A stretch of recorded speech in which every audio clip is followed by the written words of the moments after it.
Anyway, to your point, the idea is that families really can thrive not only today, but for generations to come if they engage in a few simple practices. And again, I've read your website and followed you as well and seen what you're doing, the idea of community and relationships. It really is about intentionality. And so some of it's what we were talking about a little ago. What's your system around the daily, weekly, monthly, the seasonal kind of celebrations? We also talk about the idea around family governance. And the key, there's a number of writers in this space that would say, can your family thrive for 4 or 5 generations or more? And what those writers would tell you, the research proves it, is that if you define your family vision, mission, and values, and then you ultimately have a code of conduct, we'll talk about that in a second.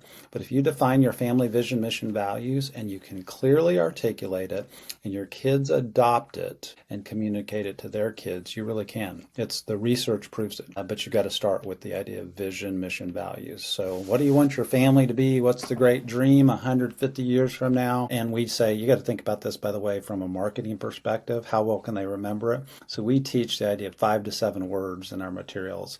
That's what you got to boil your vision statement down. Mission, what do we do every single day to live out the vision? And then what are our 3 to 5 family values? No magic around those, but we say pick one word, define what the word is. Here's, by the way, since we're on camera here, this is our family vision, mission, and values. And just by having it up on the wall, we have grandkids now. So when the grandkids come over, we'll pull it out and say, hey, by the way, we're going to talk about living a great adventure. What does adventure look like? And adventure means a dangerous and uncertain undertaking. So how will we live with risk in our world today? But just by having those family values, it gives us a platform to talk about the things that we believe in, and then they are more likely to be able to communicate it to their kids and so on. So that's one of the base level things that you're looking for.